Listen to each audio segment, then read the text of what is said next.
In early 2022, birth rates across several European nations didn't just, decline a little bit. They completely fell off a cliff. Oh, absolutely. And it happened at the exact same time, like across different cultures, totally different borders, entirely different healthcare systems. Right, which is, I mean, that's incredibly rare. Exactly. When demographers and public health officials see a synchronized shock like that in the raw data, they aren't looking for some slow generational cultural shift. No, no, they're looking for a massive, sweeping biological catalyst. Right. You don't just see a sudden, localized, almost extinction-level event in human reproduction unless something fundamental has changed in the environment or, the biology of the population itself. Yeah, it's basically the ultimate statistical red flag. Hmm. Because human populations at a macro level, they are incredibly stable in their reproductive habits. Right. Like a shift of just a fraction of a percent over a decade, Hmm. that is enough to write a whole textbook about. Yeah, people build careers on a 1% shift. Exactly. But a sudden, sharp, simultaneous downward spike across multiple, totally independent tracking systems, that implies a shared acute variable. And that very specific variable, and honestly, the explosive debate surrounding it, is the focal point of the material we are dissecting today. It's quite a heavy one today. It really is. So we are looking at a highly controversial, incredibly detailed set of sources. Specifically, we've got a transcript from a February 2026 interview uploaded by a YouTube channel called Lighthouse TV. Right? And this took place at an event in the Netherlands called the Battle for Science Conference. Which is a setting entirely dedicated to heterodox scientific perspectives. Yeah. It's basically this gathering of professionals who are looking back at the events of the global pandemic response, but through a deeply critical, non-institutional lens. And the interview itself is conducted by the Irish scientist and content creator Ivor Cummins. He is sitting down with Dr. Vibeke Manniche. Yes, the Danish MD and PhD. Right. She has over half a century of medical experience, deeply rooted in public health and epidemiology. So our mission today is to execute a really thorough, impartial deep dive into her claims regarding vaccine safety, human fertility, and what she characterizes as just a catastrophic systemic failure of scientific integrity. It's a massive, massive topic. It is. But before we dive into the deep end of the pool here, I need to pause and establish some ironclad ground rules for you listening right now. Very important, yeah.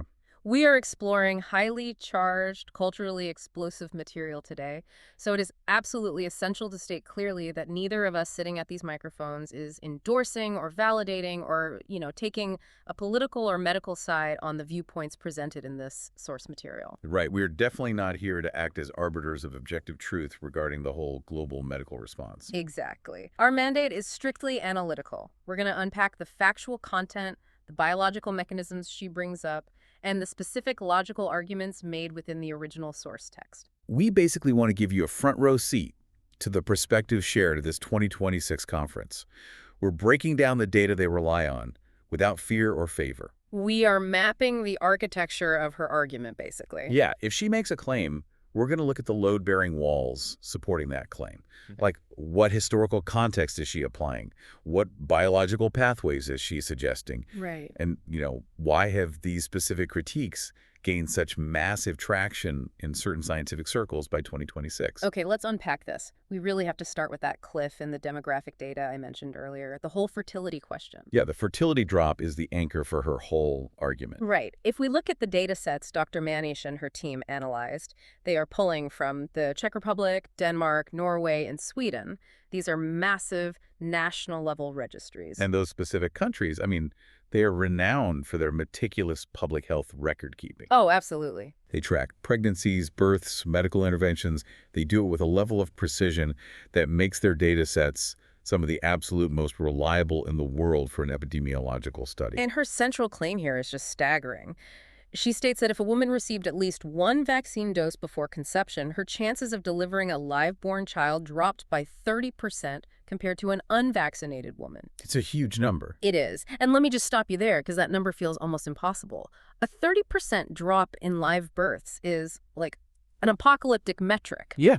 Yeah. If maternity wards suddenly saw a third fewer babies, society would just grind to a halt. I am really struggling to buy that one single variable caused a near third drop and how her team isolated the vaccine as the singular cause rather than, say, the physiological stress of long COVID or even just the massive economic and psychological trauma of the lockdowns. Well, it is a massive number, and honestly, your skepticism is exactly where the epidemiological debate begins. Right. Because in public health, a 30% signal is a siren blaring at full volume.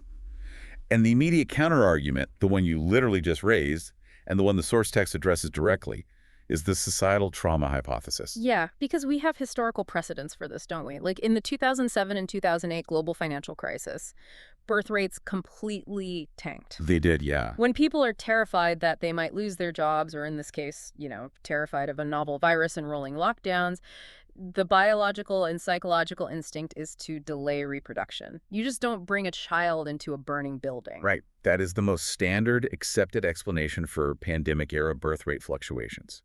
But this is exactly where Dr. Manniche pushes back hard, and she does it using the completely inescapable math of human biology. The gestation timeline. Yeah, she targets the timeline. She says, okay, if the drop in birth rates was a psychological or stress-induced reaction to the sheer terror of the initial COVID-19 pandemic and those massive global lockdowns that began in March 2020. So then you have to factor in human gestation. Exactly. Yeah. Gestation takes 9 months. Exactly 9 months. Right. So if a massive swath of the population suddenly decided we're going to stop conceiving in March or April of 2020 because the world is shutting down, that demographic cliff would appear in the maternity wards exactly 9 months later. So you'd see the bottom fall out of the birth rate data in, what, December 2020 or January 2021? Exactly. But if you look at the registries from Denmark, Norway, and Sweden, that didn't happen. Wait, it didn't happen at all? No, it didn't happen.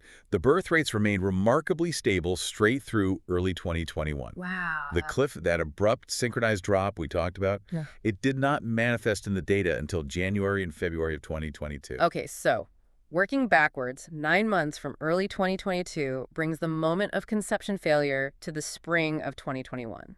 Which happens to be the exact window when the massive widespread vaccine rollouts were initiated for the general reproductive age population in those specific European countries. So the timeline of the demographic shock doesn't align with the psychological shock of the virus. She's arguing it aligns perfectly with the rollout of the medical intervention. Right. And that alignment is what forms the entire foundation of her argument. Yeah. She structures her methodology around what she calls a three-legged stool of evidence. A three-legged stool. Yeah, and this is a really vital framework to understand if we're going to dissect her claims properly.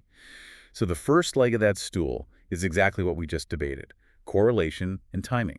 Okay, so you identify an unprecedented event, the 30% drop, and you find a preceding variable that perfectly matches the biological timeline. Exactly. But, as any first-year statistics student will tell you, correlation is not causation. Right. Just because two things happen in sequence doesn't mean one caused the other, like ice cream sales and shark attacks both go up in the summer. Perfect example.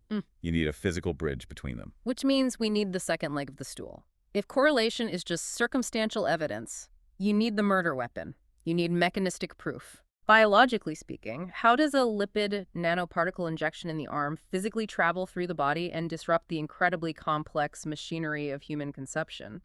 Well, to answer that, she points directly to the massive wave of documented adverse effects regarding women's menstrual cycles. Oh, right, the period disruptions. Yeah. In the months following the rollout, there were widespread, highly publicized reports, which were actually eventually acknowledged by various health agencies, of severe menstrual irregularities. I remember seeing that all over social media. Exactly. Women were experiencing cycles that were heavily prolonged or significantly shortened, accompanied by unusual and heavy bleeding, or sometimes completely absent. Okay, well, if you're seeing a mass disruption of the endometrial lining and the hormonal cycle, I guess you found your biological mechanism. The reproductive engine is visibly misfiring. Right, it's a massive physical symptom. But I really want to push deeper on the how here. What is the proposed physiological pathway she's talking about? Is it like localized inflammation? The source material leans heavily into the inflammatory response, yes, but also the biodistribution of the lipid nanoparticles themselves. The fat bubbles. Right, the microscopic fat bubbles that carry the mRNA instructions. The mechanism proposed is that these nanoparticles do not just stay in the deltoid muscle where they're injected. They migrate. They distribute systemically, they cross biological barriers and accumulate in various organs, and that includes the ovaries. Wow. Okay, so they get to the ovaries and then what? Once there, they instruct the local cells to produce the spike protein. And the immune system immediately attacks that spike protein. Exactly. That immune response creates a massive, localized inflammatory storm right there in the reproductive organs. Yeah. And that entirely disrupts the delicate hormonal and physiological balance that is absolutely required for an embryo to successfully implant and develop. Okay, so that covers conception failure. That makes biological sense within her framework. But the source material takes us a step further, and honestly, this is where it gets incredibly dark. It really does. She's not just talking about failure to conceive. She's pointing to data regarding the viability of the pregnancies that actually did occur. Yes.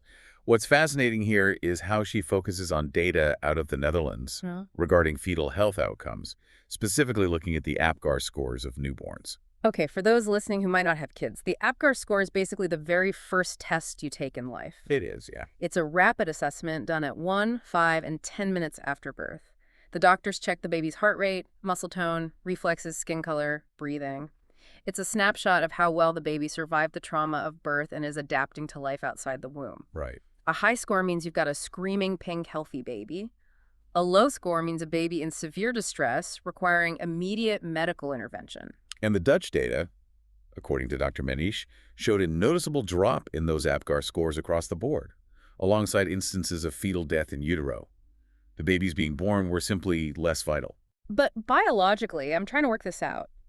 If the mother was vaccinated before conception, how does that impact the APGAR score of a baby born 9 months later? I mean, the mRNA degrades relatively quickly, right? It's not just sitting in the body for a year. The mechanism she suggests isn't about the mRNA persisting. It's about the persistent damage from that initial inflammatory storm we talked about. Oh, I see. Yeah, the systemic inflammation impacted the vascular health of the uterus or, subtly altered the development of the placenta. Which is the literal lifeline providing oxygen and nutrients to the fetus. Exactly. If that's altered, then the baby is developing in a compromised environment. And a compromised placenta leads to a fetus that struggles to thrive, which results in distress during labor and a correspondingly low APGAR score upon delivery. Yeah. She's basically arguing that the preconception biological environment was fundamentally altered. So we have the first leg, the timeline correlation. We have the second leg, the biological mechanism of inflammation and reproductive disruption. But hold on, let's just game this out.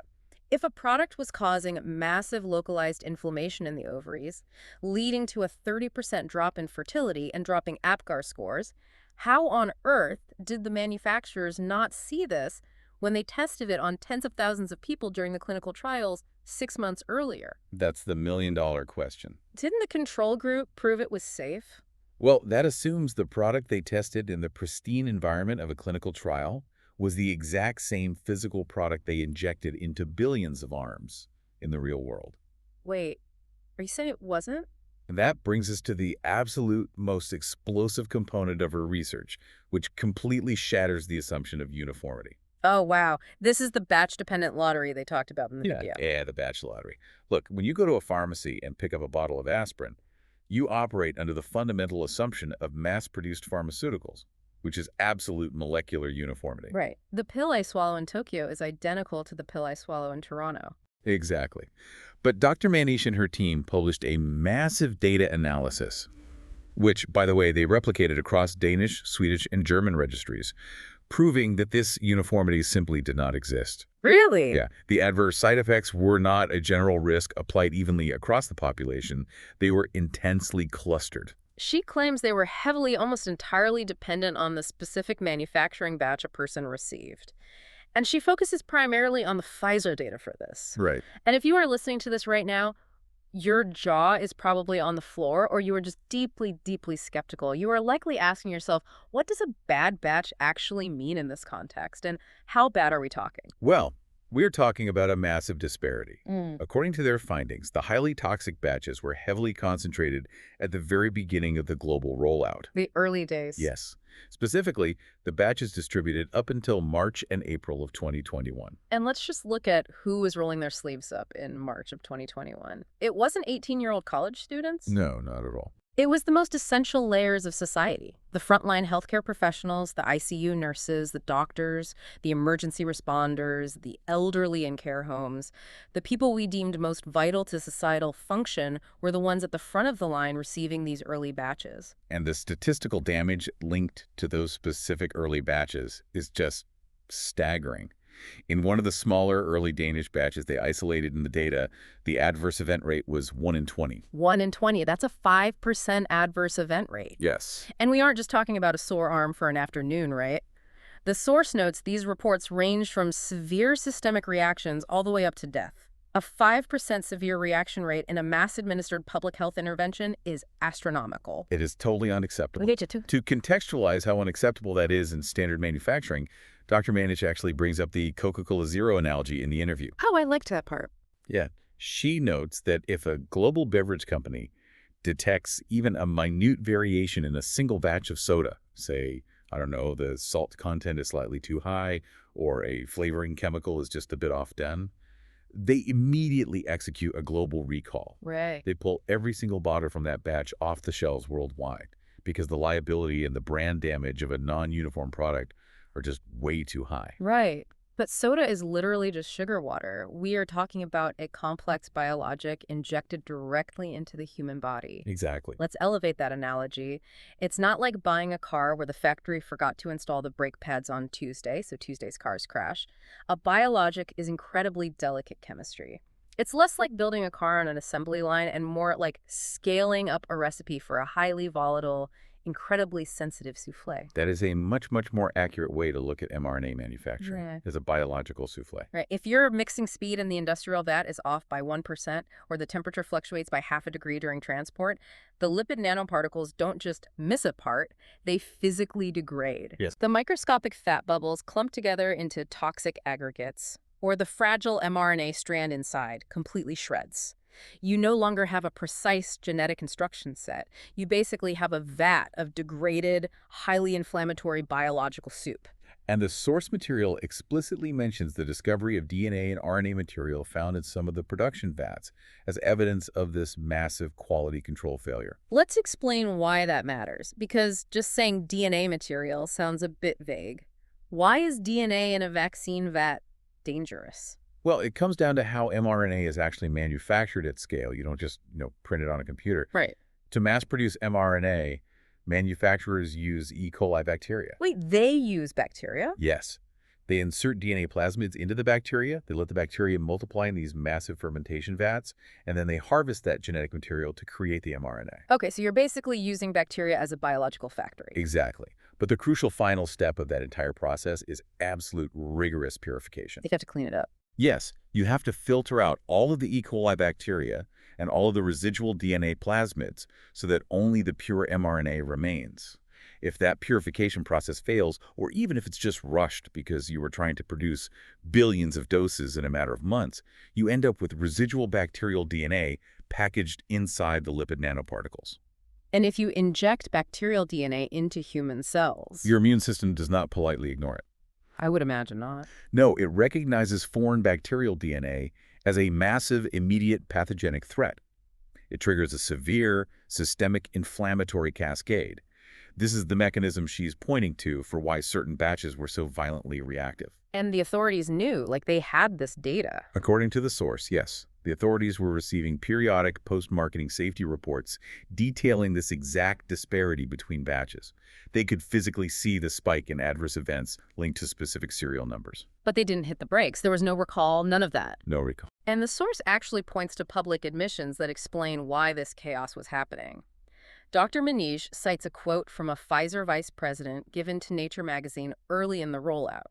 He described their manufacturing process by saying they were building the damn plane while flying it. Building the damn plane while flying it. I mean, that is an admission of real-time experimentation on the manufacturing line. It's crazy to hear that out loud. It implies that the physical product was evolving and changing mid-rollout as they desperately tried to scale up production. Okay, let's just follow the logic of that for a second. If you are the manufacturer and you realize your early batches are causing a 5% adverse event rate and people are getting severely ill, you are going to try to fix it, right? Of course. You tweak the recipe, you change the stabilization process mid-flight so the plane doesn't crash.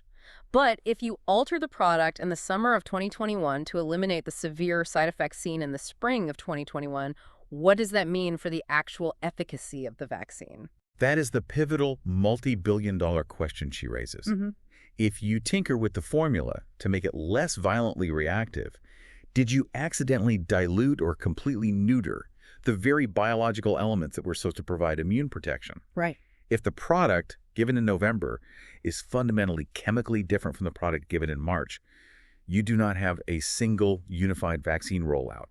You have multiple, undocumented, wildly different biological experiments happening simultaneously across the globe. Which completely destroys the concept of a uniform safety and efficacy profile. Absolutely. You cannot look the public in the eye and say, this vaccine is 95% effective and incredibly safe if the vial I got is essentially a placebo because they had to dial back the active ingredients to stop the massive inflammation, while the vial my neighbor got was a highly reactive, under-purified soup. It's absolute chaos.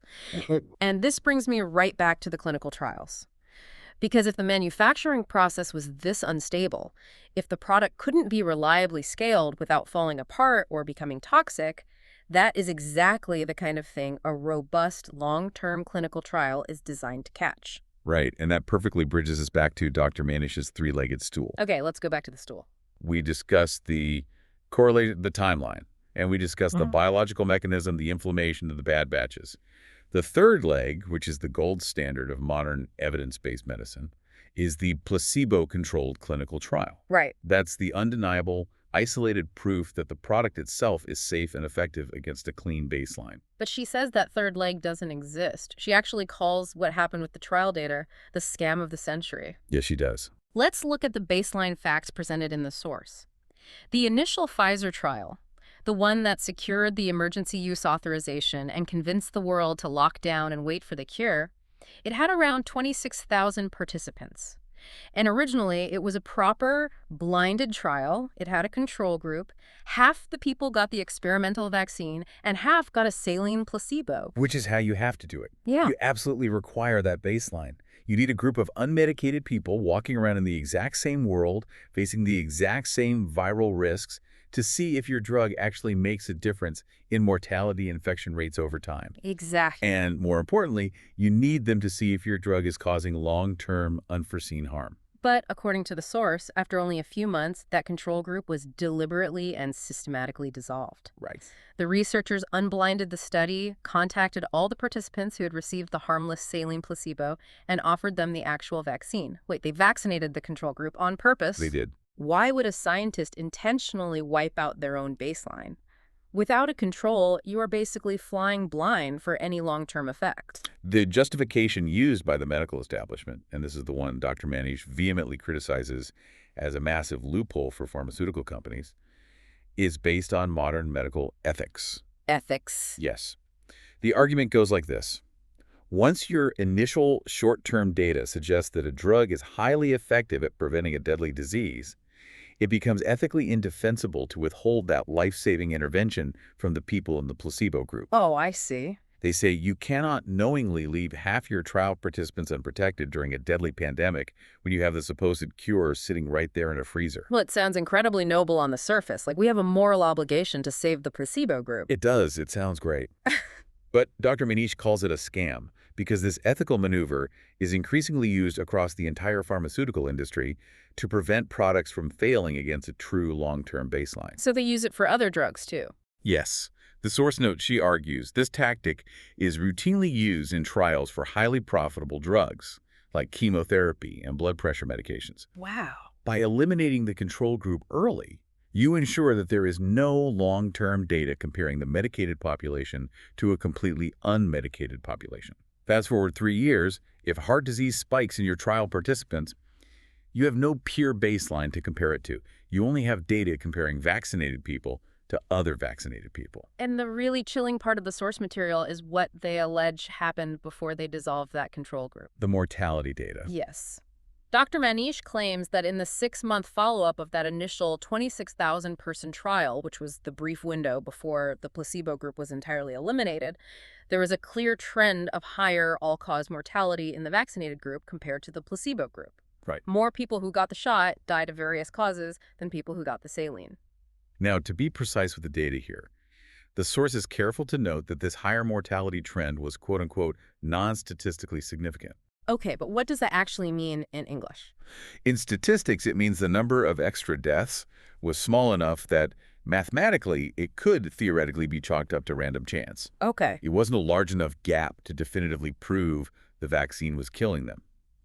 But in the context of a brand new, globally mandated medical intervention, any trend pointing toward higher all-cause mortality in the treatment group is a massive, flashing red flag. A red flag that was completely buried the moment they vaccinated the control group and basically erased the evidence. Exactly. And if the general trial data was this manipulated and murky, the data for specific, highly vulnerable populations was virtually non-existent.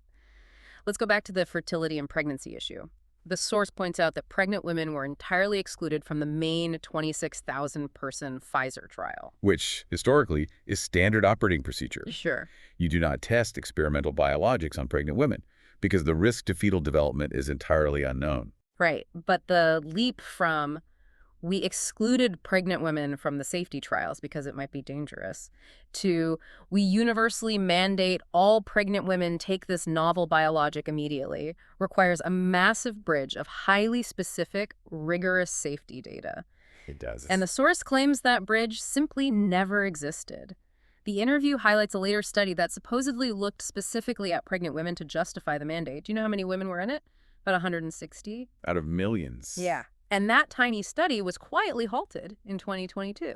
A sample size of 160 people is statistically useless for determining rare or long-term adverse outcomes in a global population of hundreds of millions of women of childbearing age. It's absurd. And Ivor Cummins, the interviewer in the source, makes a really poignant historical comparison here. He highlights the absolute insanity of this whiplash. Think about how incredibly, almost obsessively cautious society usually is with pregnant women. Oh, absolutely. My sister was pregnant recently, and the list of things her doctor told her to avoid was a mile long. Don't eat deli meat because of listeria. Don't eat sushi because of heavy metals. Avoid certain types of tap water because the mineral content might be slightly off. We treat pregnant women with the utmost biological caution. And yet, as he points out in the interview, we transitioned almost overnight from warning pregnant women about the dangers of a turkey sandwich to universally recommending, and in some cases mandating, a novel genetic biologic based on a trial of 160 women that was ultimately abandoned. It's crazy when you frame it like that. And Dr. Manniche points out the grim, deeply cynical irony of that 160-person study. She says, if that tiny, statistically useless study had somehow shown incredibly positive results. Oh, they would have publicized it everywhere. Right. If the data suggested the vaccine made the baby stronger and the mothers healthier, big pharma and the public health agencies would have shouted it from the rooftops. It would have been the lead story on every news channel as undeniable proof of safety. But because the study showed anomalies, because the data was messy and potentially concerning, they used the small sample size as an excuse to quietly file it away on a hidden suppage of the CDC website. They amplify the weak data that supports the product, and they bury the weak data that challenges it. It is the weaponization of statistical significance. And without a robust, long-term, placebo-controlled trial, the only way to find out what a product actually does is to release it into the wild population and wait for the real-world fallout. So we have a botched trial, an intentionally erased control group, and a manufacturing process that is producing wildly inconsistent, highly inflammatory batches.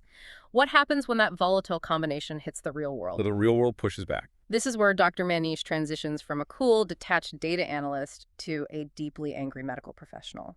She points to very specific early safety signals that were flashing bright red almost immediately upon rollout. Yeah. The primary example discussed at length in the source is myocarditis, specifically occurring in young men and athletes. Myocarditis is the inflammation of the heart muscle. It reduces the heart's ability to pump blood and can cause rapid or abnormal heart rhythms. Which is terrifying. In severe cases, it can lead to permanent heart damage or sudden cardiac arrest, particularly during physical exertion, which is exactly why seeing it spike in young athletes is so terrifying. And this wasn't some fringe rumor floating around on obscure internet forums. No. The source text states that official reports of myocarditis were appearing in the European Medicines Agency, the EMA internal reports, by March of 2021. And by May of 2021, there were official peer-reviewed studies published in medical journals confirming this safety signal in young men. March and May of 2021. I remember watching TV then. That is incredibly early in the global rollout. That is the exact time public health officials were appearing on every network, pushing the mandates hardest for young people, universities, and amateur athletes. And what drives Dr. Manniche absolutely crazy, and she is speaking very explicitly as both a medical doctor bound by an oath and a mother of young men here, is a total collapse of the risk-benefit analysis. Right, the math didn't make sense anymore. By the spring of 2021, she argues, it was not a secret in the medical community that COVID-19 posed minimal statistical risk to healthy youth. The source quotes her saying that for healthy young people, the virus was often no more than a cough.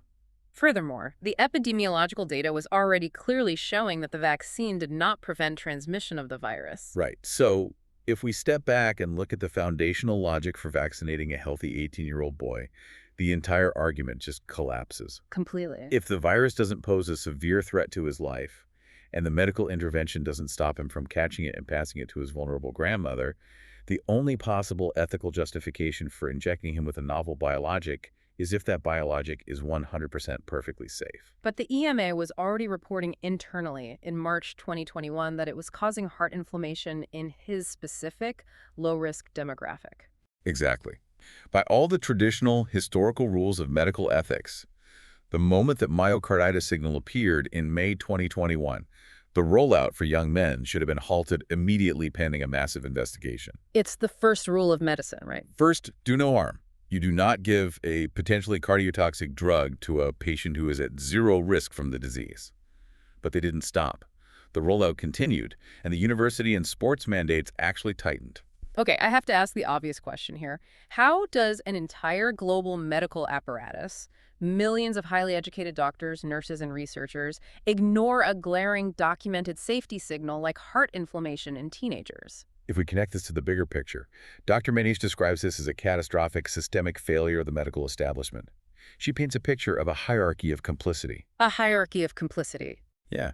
At the very top, she describes a relatively small group of what she calls bad actors, the architects of the mandates, the pharmaceutical executives, and the top-level public health directors.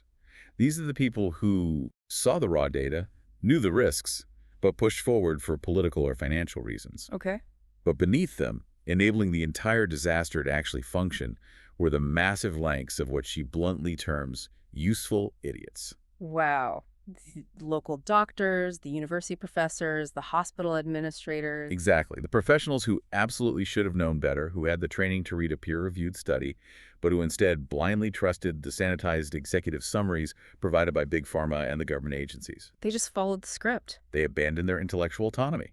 They refused to look at the raw data or question the glaring logical inconsistencies unfolding right in front of them. But why did they do it? The source brings up a fascinating psychological concept here to explain it. The mechanics of the big lie. Yes.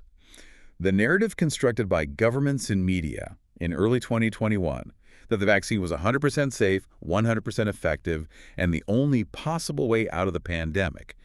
It was built up to be so massive, so culturally dominant, that it actually became structurally fragile. Like a house of cards. Exactly. The authorities had painted themselves into a rhetorical corner. Right, because if they suddenly paused the rollout for young men in May 2021, went on television and said, hold on, we're seeing some heart issues in 18-year-olds, let's pause and investigate. What happens to that carefully constructed narrative? The dominoes fall. The entire psychological edifice collapses. Yeah. Because if you admit it's not perfectly safe for a healthy 18-year-old athlete, then a 30-year-old mother starts to wonder if it's really safe for her. Then the 50-year-old man with asthma wonders if it's safe for him. The authorities understood that allowing any demographic group to opt out based on legitimate safety concerns would trigger a cascade of doubt that would collapse the entire global vaccination campaign. So, to protect the big lie of universal, absolute safety, they had to actively suppress the truth about demographic-specific risks. It ceased to be about public health and became an exercise in narrative control and pure politics. Unfortunately, yes. And you can really feel the emotional core of this betrayal in the source material. The host of the interview talks about doctors now in 2026 who are finally waking up from that mass formation. They're going back, looking at the raw EMA reports from 2021, looking at the batch data and realizing what actually happened. And the word they use to describe their realization isn't mistake. No, it's not. They don't say, oh, we made an honest collective error during a chaotic time. The word they use, according to the source, is deceived. They feel intentionally, maliciously misled by the very institutions they dedicated their lives and careers to serving. And for Dr. Manniche, that realization doesn't bring comfort. It brings a deep sense of personal tragedy. She talks about the immense, crushing isolation of speaking out early when no one else would. It must have been incredibly lonely. She describes the absolute cowardice of her former friends and her medical colleagues. She says they would privately pull her husband aside at social events because they were literally too afraid to be seen talking to her directly and whisper, "We always thought Vibeke was right. We always agreed with her data." But publicly, they abandoned her completely. They let her stand utterly alone against the entire machinery of the state and the global media. Because speaking out against the consensus in 2021 didn't just mean losing an argument on Twitter. It meant risking your medical license, your professional reputation, and your ability to feed your family. Okay. Which bridges us directly into the most chilling aspect of this entire deep dive. If hundreds of doctors secretly knew she was right, or at least suspected the data was deeply flawed, what were the actual physical mechanics keeping them silent? How do you police the thoughts of an entire highly educated profession? This brings us to the brutal reality of institutional censorship. And I want to be clear, Dr. Manniche's experience with censorship wasn't just about getting trolled or receiving mean comments on social media. It was a systematic, coordinated erasure from the professional digital town square. According to the source, she was aggressively throttled and completely removed from platforms like Twitter, Facebook, and most shockingly, for a medical professional, LinkedIn. And here is the truly absurd Kafkaesque part of this. She wasn't getting banned for posting wild conspiracy theories about microchips or 5G towers. She was getting banned from LinkedIn, a professional networking site, for posting strictly peer-reviewed, official open-source government data. Right, she was literally just citing the government's own numbers. Exactly. She was taking public demographic registries from the Danish government, pointing out the anomalies in the birth rates or the batch distributions, and being digitally unpersoned for it. It's wild. It perfectly highlights how the censorship apparatus was never actually about protecting the truth. It was strictly about protecting the prevailing political narrative. If the government's own raw data contradicted the government's official policy, simply posting that data became a bannable offense. And that pressure wasn't just contained to social media algorithms. It extended into the highest, most elite levels of academic publishing. The source details the intense behind-the-scenes battle over her team's paper regarding the batch-dependent side effects. Oh, that paper. Yeah. Once that paper was accepted and published, demonstrating with hard statistical proof that specific early Pfizer batches were causing massive adverse events, the pressure from the medical establishment on the journal to retract the paper was immense. Because if a respected peer-reviewed journal officially admits batch toxicity, the dam breaks. Exactly. The legal liability for the manufacturers becomes astronomical, and the narrative of uniform safety is permanently destroyed. They fought tooth and nail to get that paper pulled. But the journal held strong. And they held strong for a very specific, undeniable reason. Dr. Manniche's data was completely, stubbornly transparent. It was mathematically bulletproof. There was no complex statistical manipulation, no hidden variables. It was just raw, undeniable national demographic and batch tracking data. It was mathematically bulletproof. And for the journal to retract it simply because the conclusions were politically inconvenient would have exposed them to immediate accusations of overt scientific fraud. She mentions how massive of a relief it was when the Twitter files were finally released to the public. Oh, definitely. For years, scientists like Dr. Manniche were smeared as paranoid conspiracy theorists for suggesting that the government was coordinating with tech monopolies to silence dissenting doctors. But the Twitter files, as noted in the source, provided concrete, undeniable documentary validation. They showed the internal emails. Yes, the paper trail of the Biden administration, the FBI and public health agencies actively paying, pressuring, and coercing social and traditional media companies to throttle, de-amplify, and remove dissenting voices, even when those voices belong to highly credentialed epidemiologists and medical professionals simply debating the data. It vindicated her entirely. It proved that the overwhelming scientific consensus the public was force-fed wasn't a natural alignment of brilliant minds. It was an artificial consensus, manufactured through the brute force suppression of any legitimate critique. So the government and the tech monopolies were actively, artificially inflating the consensus. And the source notes a very interesting political dynamic regarding how that wall of censorship eventually began to crack.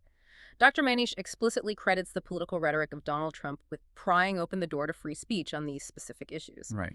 The source implies that a shift in the political and cultural winds made it easier, by the time we reached 2026, to finally get these highly critical papers accepted and to debate these mechanisms openly without immediate fear of professional ruin.